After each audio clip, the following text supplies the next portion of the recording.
a safe place to bring our children, a safe place to come on Monday, Tuesday, Wednesday, Thursday, Friday nights when we're gathered in here in the name of Jesus. So I am telling you, I am a trained, on-scene commander, high-speed, low-drag kind of woman. You guys already know that about me. I know. And so there's no question. That's why Mark said, could you kind of look over safety for me? And it's nothing that you. When he said that to me, I will tell you, safety is not a small thing. And I don't do anything small anyway. So safety is not a small thing. And security is even bigger. So Nanette, who has children here, and also high-speed, low-drag gal, said, I'll help you, Barb. So we've been intentional. We sat down and wrote and really looked at another really good church's plans for safety. How to set it up, how to level our security outside in the parking lot, inside the building itself, and set up kind of a plan that plans for level 1 that starts in the parking lot, leads to the person who opens the door to level 3 people that are highly trained people and qualified to carry a weapon. I mean, those kinds of things have to be said in the confines of this meeting only. Are we clear about that? We speak about these things carefully, but we're very, very careful on how we speak and what we speak and what we share about our plan. It's our plan, but it stays within the confines of the security and the safety people. Clear? Communicated? That's one thing I know in my life, that when I communicate in order, it's clear and unequivocal. You understand what I'm saying? I agree. Okay. So it stays in here, our plans as we develop it, as I have already, if you haven't noticed, I've already posted out men throughout our building that are safety trained, security trained, and weapons trained. We have guys in the parking lot that are not. That's called level 1. We have guys at the door that are level 2. They're trained, they're observers, but they're not the highest level. The guys interior here and in the church are level 3. And that means you will turn to them if the emergency is extremely serious. Now we can say, well, we've never had a serious event here. Oh, really? Well, we've had some. And how you classify them is up to you. I will tell you we've had 3 major events in this church in the last couple months. Did they end up being serious? No. Because we have great guys that move forward and got people out, great gals who call 911, but we can't sit back on that and say, well, that's all we need to do. Because that was enough to concern our pastor. Say, yeah, and quite frankly, Mark says, I really don't know how to do that. So we're here to help Mark do that. Pastor Isaac's here today, and he's going to relay everything to my husband Joe. He's going to videotape it. We have another really great guy who's trained and equipped, Terry Batan, who's always here to help us do that. His daughter's in the hospital, so he can't be here. We have a few people that can't be here, so we're going to do video training. I'd ask you all to look over the Thrive Security Safety Plan. The guys that have been with me for the past month have all looked at it. They've just taken a look at it. We don't have attachments yet because Nanette and I are looking at all kinds of security systems, if you will, and equipment, if you will, that we need to probably do. We're not going to get fancy. We're not going to get crazy. But we are going to get a system on the door. We are going to get an emergency button, or what is called a crisis button, and get them throughout. We have no alarms in this building, and so we're going to have something like that. We're looking at just a quick button, and it goes straight to the sheriffs and the Grand Forks PD and the fire department. We don't have anything like that. And it would immediately, they would respond. And we're looking at radios. I really do want the guys that are in the parking lot, the guys that are internal here, doing sweeps throughout the building, that they have contact with the walkie-talkies. Just don't really, they don't equip us with what we need to have. So we are looking at that. We did have, the Grand Forks PD did a walk through the building with us. talk to us about some areas that we need to work on. We have the sheriff's department come through. Andy walked through the building with us, took a look at some of the areas that we do have to fix. We're aware of them. We have to be able to do lockdowns. We don't have a system of a lockdown for the children. We don't have a system to lock down the worship center. That lock has to be changed. It's just not going to work for doing lockdowns, and it needs to be equipped with a security camera where we buzz people in and out, especially if we have a daycare center, which I don't know if we will someday. That might be in the horizon, who knows? But irregardless, we are doing our part. Now you stepped up and help us do the next phase. I've asked, as Nanette asked, Lieutenant Andy Schneider, I'll let her Sergeant. I didn't get promoted. Oh, I thought you were a lieutenant. Well, how about an on-scene promotion right now? All right, Sergeant. It doesn't matter. I just wanted to show you regarding this step, Andy. Anyway, Andy's here today to talk to us and answer maybe some questions that you have, just kind of a perspective of safety in our local churches, and then answer questions for you. So this is considered level 1 training. It's called awareness training. What to be aware of, how to keep your eyes and your ears open to always ensure that you've got a 360 look at people around you, people that are worshiping you, and just understand that we have to always have safety and security in mind as we worship together. I know that sounds a little, it kind of puts us off, and I think a lot of people feel badly about having to do this. Don't feel bad about it. Almost all the local churches are doing something. Some of them a little more than what we're doing as their bigger churches. Okay, Ned, why don't you introduce Andy and Rory? So Sergeant Schneider is also known as Officer Andy to my kiddos because he lives in the neighborhood town and is a good friend to us and our family. So I asked him as Barbara and I were in here, just kind of, looking at the building and coming up with our plan. Please fill our knowledge gaps, and that's what he's done. So he came and walked through the building, like Barbara said, talked to us about stuff, and what we've done today is just asked him to come, one, to give you guys some more awareness on why we need this. He obviously has a depth of knowledge in that we don't have. But also just to kind of, to answer our questions that we may have about, how we go about implementing this and maybe other concerns that you guys may have. So he's going to talk just briefly and then answer questions that we have. Okay? Yeah, the other thing I want to say about Andy, Lonnie's running for sheriff, okay? I mean, Lonnie's, yeah, he is. And you don't have to say that, but I can say that. And he won't say that, but that's a cool thing. And so we're so blessed to have him. He has 5 boys, it's 5 boys. Yeah. Talk about high-speed boat drag.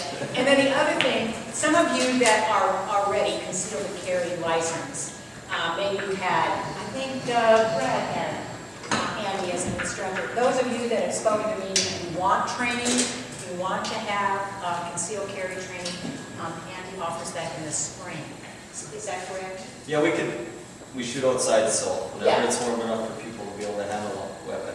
Okay, that's what we're fantastic. gonna do. So I wanted that to, he's here out of the kindness of his heart too, so Yeah. we just really Thank you. appreciate he's doing this just for us. It has nothing to do with. Right, yeah, I'm not being employed right now by the sheriff's department, so. We're not here to talk about me, we're here to talk about what you guys need. First of all, I understand you guys are all obviously volunteers too, and some of you have law enforcement, military experience. Thank you all for your service, that is appreciated. And as people that have a little bit higher awareness is what you guys need in here. So why am I here? Why did I feel like I'm qualified? I've been with the Sheriff's Department for just over 12 years, almost 13. And I've been on the SWAT team for almost 10 of those. I'm currently the assistant team leader. So I have a little bit of experience entering structures and dealing with instances that you guys might come across. And that's all that matters. I don't need to give you a biography, but I do have a little bit of training on it. So what we typically see, we'll just kind of run off the bullets here. And this is for you guys, so if at any time you want to ask me a question, have at it, okay? I mean, we're here to fulfill what your questions and needs are. The first one says, why is safety and security a concern for local churches? Well, number one, awareness is huge, okay, like has been brought up already. awareness is gonna beat out ignorance every day of the week. So just acting like there's never gonna be a problem, is not a way to handle it. Awareness doesn't mean that we're at a level 9 every time we go to church on Sunday. There's no reason to panic, but there is a reason to be aware. Okay, we had an instance just today in my parish. Nothing security-wise, but there was a medical issue. Now that's twice in the last 4 weeks in my church where somebody's had some sort of medical issue. Well, the ushers were trained to go and treat that and not distract from the parish. You're not just looking for the safety as far as threats coming into the parish, but it's also the safety of the parishioners that are attending. Somebody have medical needs, somebody having a diabetic reaction. Yeah, you might not be a doctor, that you need to go give them some orange juice, but you can sure as heck get them out the door, and somebody else is going to come out that can do that. So, just an awareness on all levels. What does awareness mean? If somebody's coming in to the worship center that doesn't look familiar, is looking kind of weird, that was noted when I walked in the door today. Okay, I tried not to look too weird, but it's pretty obvious, that somebody is giving them attention, that somebody's paying attention to that person, their mannerisms, their movements. If you walk into the parish and nobody knows you, somebody should be making eye contact with you, and that's one of you. Somebody should be making eye contact with this person to say, hey, I'm watching you. Not in a bullying way, but welcome to our parish, and just kind of keep an eye on them. What does that do? It's going to deter them from wanting to do anything. It's a big deterrent. Somebody's watching me, how can I pull this off? Okay? And that plays right into the same aspect of why law enforcement officers are killed and a lot of times military members are killed. When they have an upper arm and they can take advantage of something or someone, they do. If you don't give them that opportunity, it doesn't happen. They'll go prey somewhere else. Okay, does that make sense? So, talks about situational awareness. Why is this needed? This isn't the first parish to relieve any anxiety. This isn't the first parish I've talked to in Grand Forks. Or in Grand Forks County. Okay? A lot of people have concerns. You got a question? You good? Okay. A lot of people have concerns, and I've talked to some parishes have boards, okay? Or just the priest, pastors, the head of that place. And they're like, hey, we had an incident that didn't seem right. Will you come talk to our elders? Some call them elders. So you're not alone. And you're not way behind the ball either. There's other parishes that haven't done anything yet. So, one concern here, and it's not a concern, but a big thing is your guys' location. You're central North Grand Forks. There's a bus stop station right there, right? Like 30 yards from your front door. The library is right over there. What do people look for? Well, this is an easy walkway here. And not only for homeless people, but people looking around for targets. You're part of a mall, okay? Malls are often targeted. This is a concentrated area of a mall. That's why there's a little bit more, I wouldn't say more concern, but it's good that you are making yourselves aware of these situations. Mental health, in my opinion, right now, from what I see, has been one of the biggest threats to safety. And it depends on the person and if they decide to get treatment or not. And unfortunately, a lot of larger mass incidents are related to mental health. So be aware of that within your own parish and people coming in. If they're making weird comments, grabbing a crayon, you're going to see any of that stuff. You need to be very aware of that, okay? Mental health, or number 2, I would say, easily every year is domestic related situations, which was noted in the packet that was put together. Those are the most volatile, and because people are about to lose everything in their life, right? Somebody's separated from their spouse, or their kid's been taken away, or they were never married and there's a custody issue. That is people's everything, right? I mean, the news in the last week and a half, there's been a couple instances. Thankfully, they've a lot of times just harmed themselves or taken their own lives. But those are the most critical. I mean, just on Friday morning, Grand Forks PD grabbed a female off the overpass on Columbia Road that was going to end it because her boyfriend was leaving. So, kind of crazy. And she was tipping backwards and he snagged her and saved her life, no doubt. So, those are very volatile situations.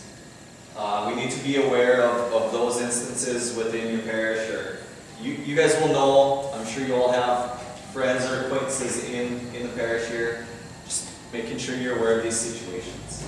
Now remember, like, we're not coming here and acting on edge. I didn't realize it in my own parish, and I think I told both of you when I was here that parishioners just assumed that I was armed at church because I'm a cop.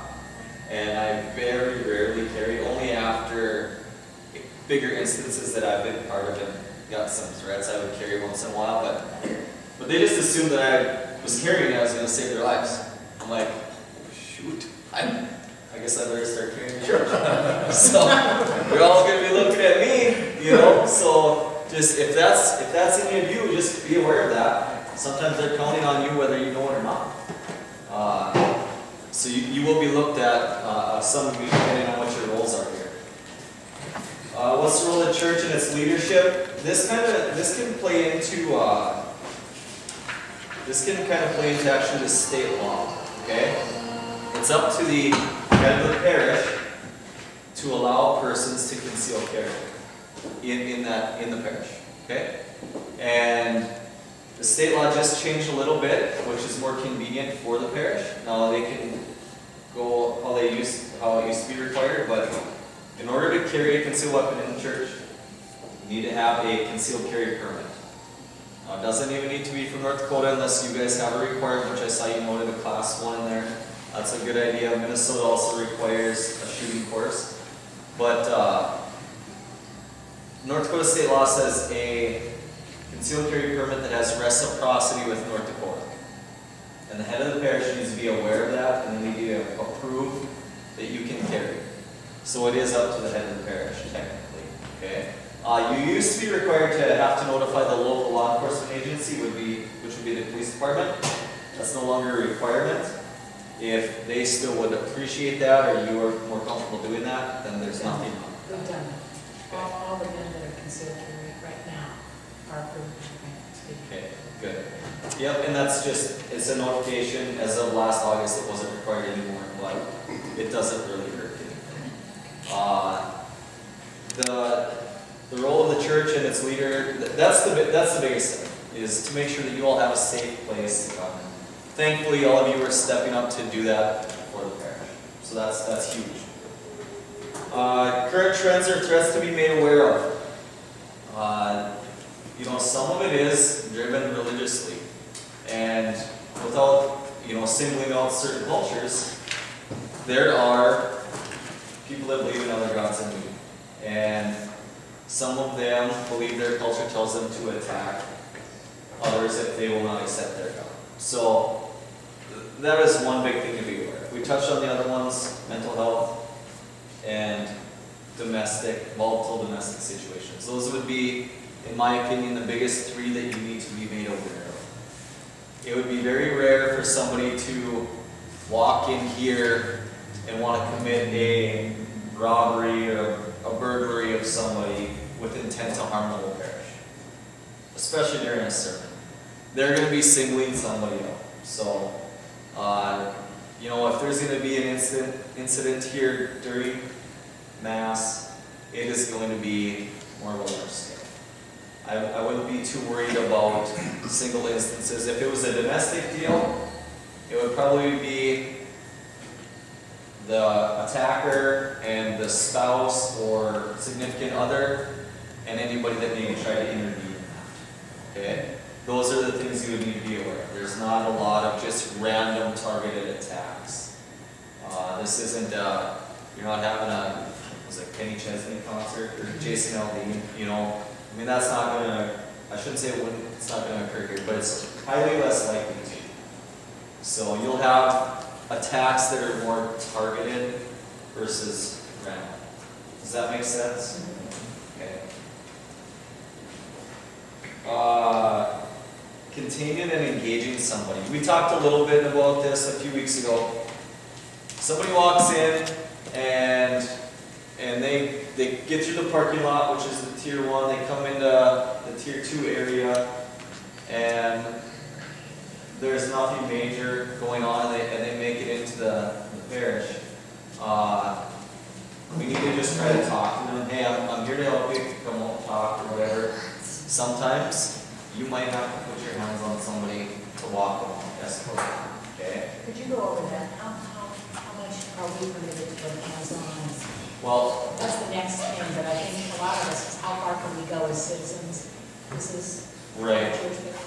So it's you are all taking the responsibility to have a hand in the safety and security of your parish and yourselves and your families. Now, if you feel that somebody's safety is in danger, right, you're allowed to use force. And state law requires that if you are going to use force on somebody, whether that be, grabbing their arm tight and saying, "Let's go," or laying fist to somebody, that you provide them a warning if you feel that that is not going to endanger your safety further or the safety of anybody else. Okay? So, hey, let's walk out here, sir, and we'll talk about things. We'll take care of your issue, but we're not going to do that inside the worship center. Okay? If it does come to the point where you do need to use force against someone, hands on, take them to the ground, get them around the neck or throw punches or something like that, you're only allowed to use the amount of force that is reasonable and necessary. Now, who decides that? Now, if it's you using force against somebody versus the net, there's going to be different grounds there, right? Clearly, it depends on, obviously, your physical stature, your capabilities, your training, and your experience, and the other person. So you have to keep that in mind. Only the amount is reasonable and necessary. Now, somebody's kicking and fighting, trying to get in there, and you two guys grab him and drag him out here. Alright, tell him to simmer down, and he keeps fighting like a wild man. Sure, sit on top of him until the cops get here. You can detain him until they get here, and you can file a report on that as citizen's arrest if it fulfills that need for disorderly conduct, maybe a simple assault charge, okay, something along those lines. But that would fall on the individuals that were there attempting this. Does that make sense? Okay. As far as like pepper spray, okay, well here's my recommendation. Don't use pepper spray in here.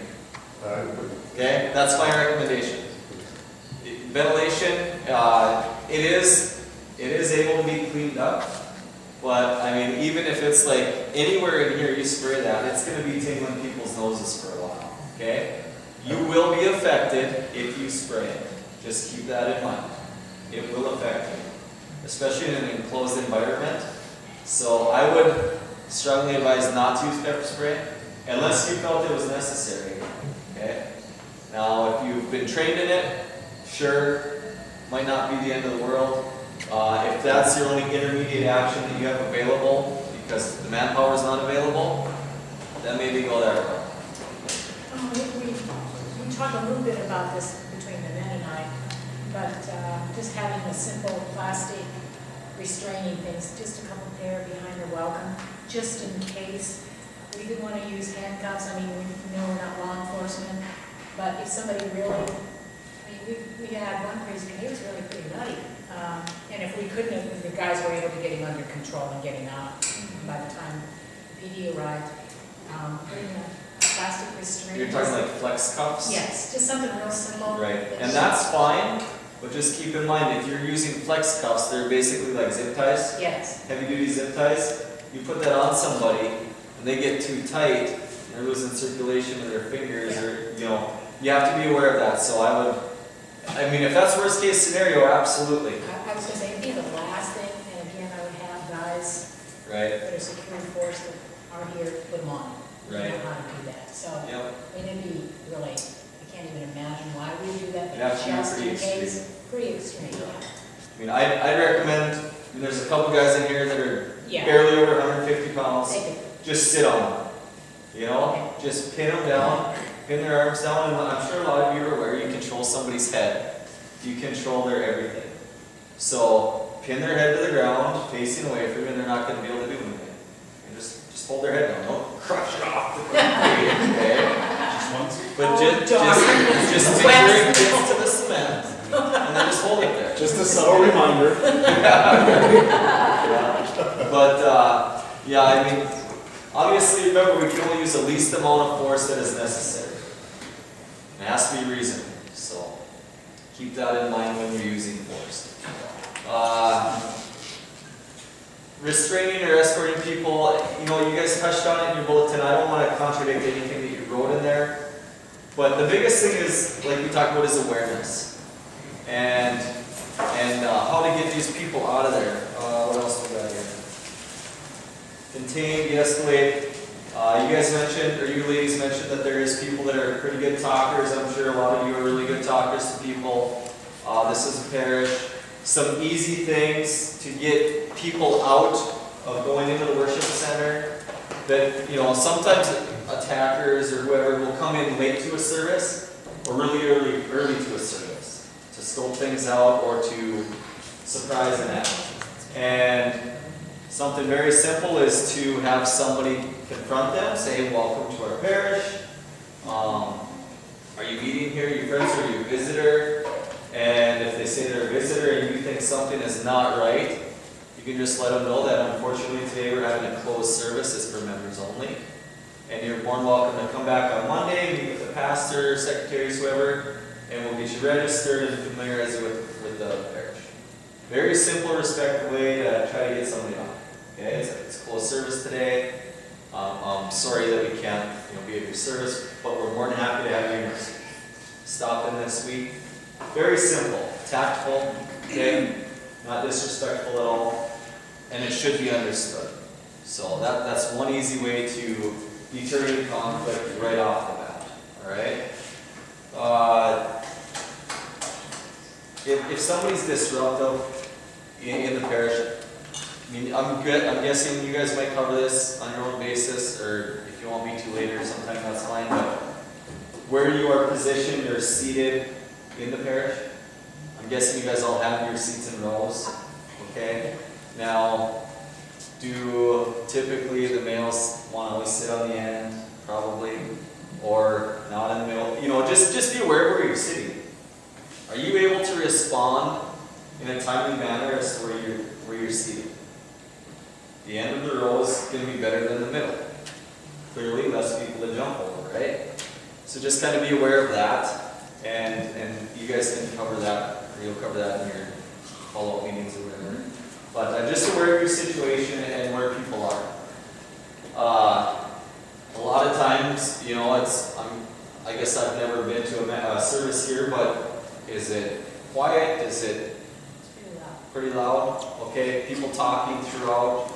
Okay, so it wouldn't be anything for you to walk up to somebody, come and say, hey, we're gonna walk outside here quick and let's just get your information. We'll get you seated in the right spot. Okay, is that force? Yeah, it kind of is, right? You're taking control of that person. It's nothing that's impeding on physically harming them, but you are stepping up and saying, come on, let's go, and that's going to be able to deter them. All right.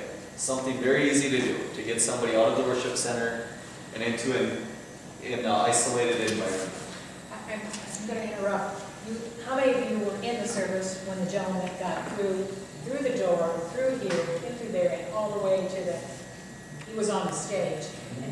So we were all in that service, and I'm including myself in that, sat there and did nothing for a few seconds before I responded to, this guy's not playing with a full deck and he's got the microphone. But it took us all by surprise. Now,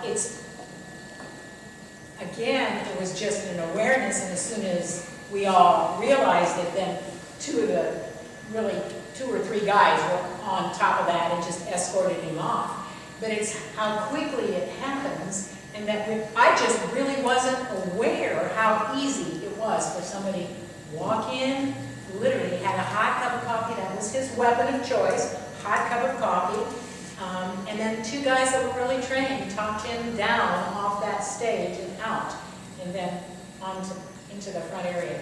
The last thing we want is too many people involved, and that's what I was going to say to you, is that the people that are trained in this security team, whatever they are, wherever we host you out, we need to use them and not overdo it as well. Yeah, typically, on an instant like that, if 2 people go up there and one is aware, one other person is aware in that area to respond and help if needed. Fortunately, it worked out, but he was. Right. So the rest of the story on that guy is he has some mental health issues, and I believe he is the resurrection of Jesus Christ, and he's here to talk about it. We did take him to Jamestown, and he is back. So, Back. yep. Shucks. And I thought, oh, he's in Jamestown, we're going to worry about him. But the same he goes for him as a lot of the other mental health deals. When they take their medication, you would never know the difference. You want a completely normal person.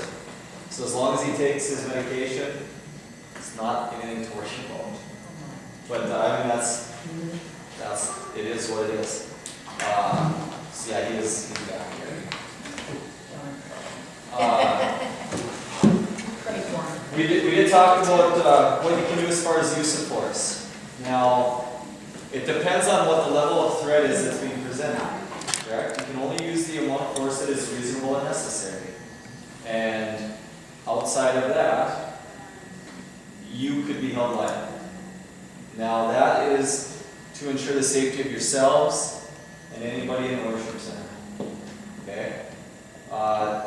We'll use the example of the individual walking in and he makes some comments as far as, you are all going to go and beat your dog.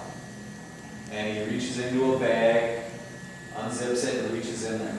Who here thinks he could use some sort of deadly force? You can use deadly force in the state of North Dakota if you believe there's an imminent fear, immediate fear of serious bodily injury or death. And you have the inability to retreat safely. Well, in this case, you have a couple hundred people. So you are allowed to protect them if there's an imminent fear of serious bodily injury or death. Now, this is a individual opinion on every single person here. You have to be comfortable making that decision. It has to be something that you believe is right, in your heart, and something you can live with the rest of your life, too. In that instance, I wasn't here, but depending on how that would have went, holy crap, I mean, might have got shot. Yeah, what would be your recommended reaction to that if you would have been out here? Depends on what you're willing to live with. And with my training and experience, and if he made some comment, if he yelled the Allah Akbar, whatnot, I mean, we all kind of, I'm assuming most of you know what that means. Something bad's about to happen. With my training and experience, if I had the ability, I most likely would use some sort of force to stop that, including 6 rounds from my .380. So I wasn't here, okay? So don't say, shoot, we should have shot that guy. No. It's not what I'm saying. And remember, you got to be able to live with it. Now, a lot of you in the military and anybody with prior law enforcement, you have been trained and you have a little more, probably not the right word, but willingness to use deadly force against somebody. Because you have a little more training and experience. Maybe, unfortunately, some of us have had to use deadly force against somebody.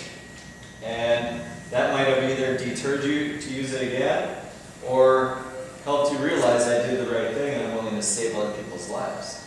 Now, if that guy walks in here again, and tries to do that same thing, and for somehow, gets through all the security measures, He won't. holy smokes, He won't. no doubt, he comes back again and does that. Guys, no, he won't. Why would you come back, right? So, that would be a totally different concept, in my opinion. I mean, I would up the level of force, probably introduce him to the carpet if you were able to get that close and react fast enough. Or worst case scenario, he comes in with something in his hands.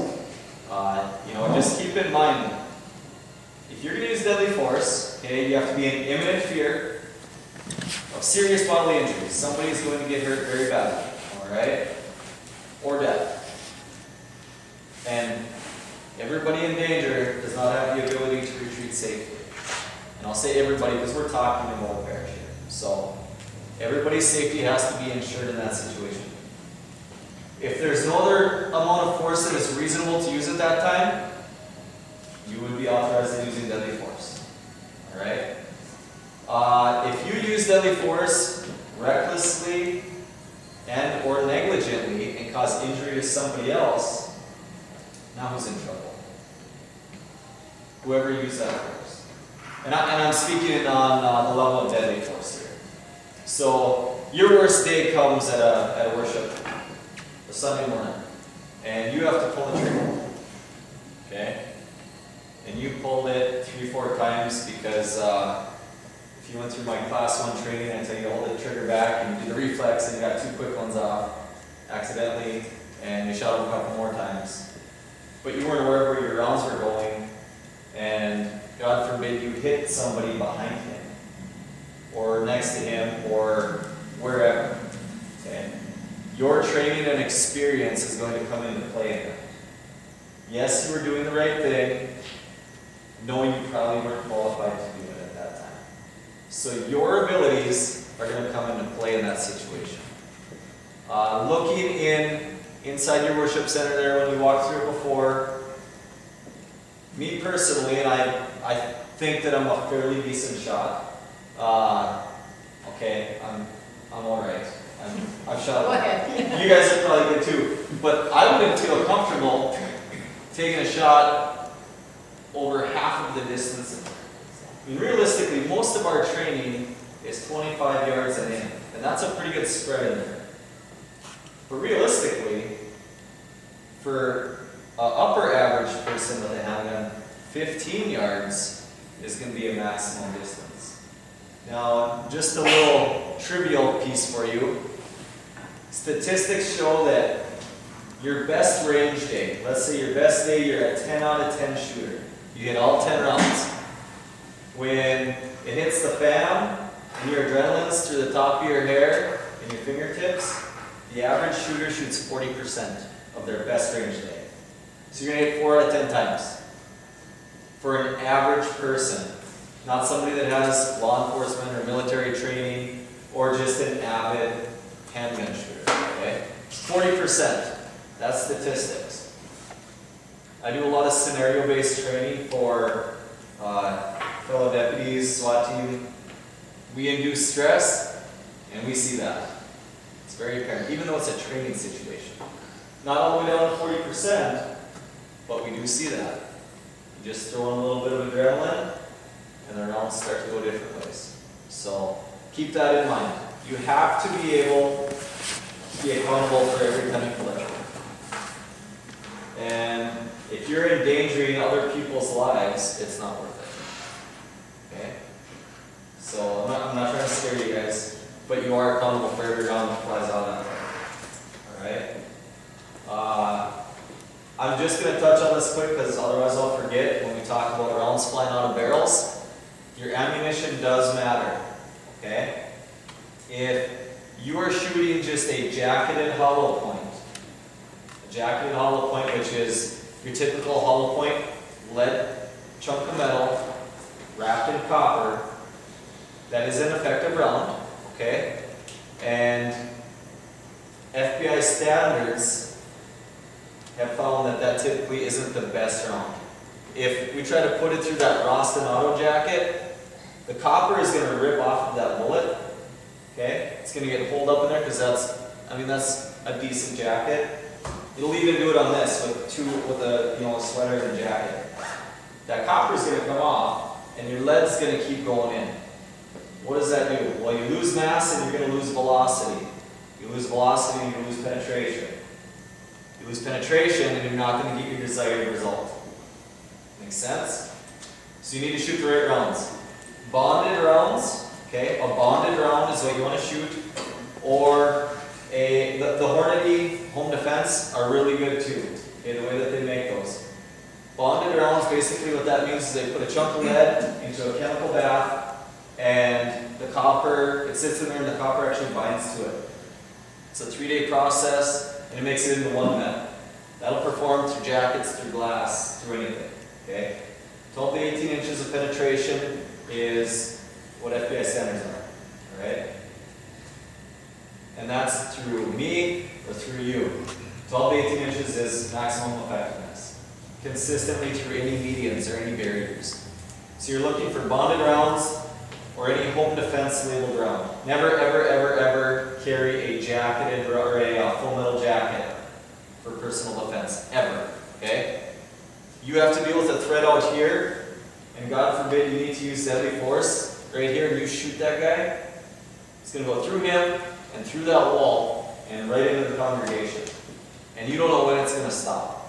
Because there is nothing slowing that bullet down besides the medians that it's going through. Rounds are designed to mushroom and dump their energy instantaneously.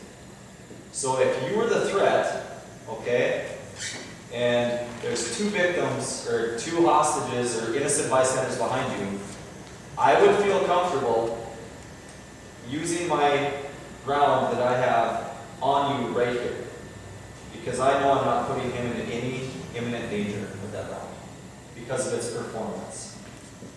Even if it travels through you, it won't be enough to cause you serious bodily injury.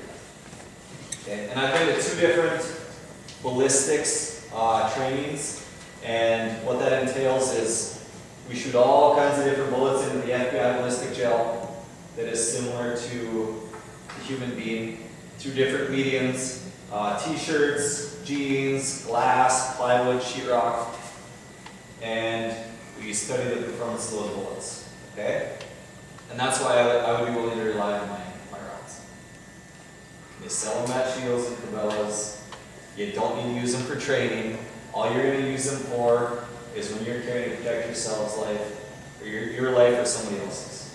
That's the only use for those. Okay? Unless you really want to shoot them at practice because you've got like $20 bills laying everywhere. Okay? That's the only other reason. So, otherwise, stick to the full metal jackets for training. You guys have any questions on ammunition? Now, don't take that the wrong way if you're like, man, I'm not going to go out and buy this box of 25 rounds for $20. Jacketed hollow points are fine. But when it comes to my life and my family's life, I want the best I can get. Make sense? It's just like anything you're going to go buy. Do you want something that should get you by, or do you want the best? Well, it depends on what you're using it for in mind. So, keep that in mind. Any questions on using force against somebody? It has to be reasonable, it has to be necessary, okay? And once that threat is no longer there, they're no longer fighting with you, pulling away, resisting, whatever, you're no longer allowed to use a high level of force. Only the minimal amount of force that is needed is what you're allowed to use. And that's up to your discretion, okay? But you better write a good statement when the cops show up, okay? So just keep that in mind. It's gotten a lot better in Grand Forks, but there was issues with some bartenders for a while. Or not bartenders, bouncers at bars. They think it's an open invitation to rough guys up.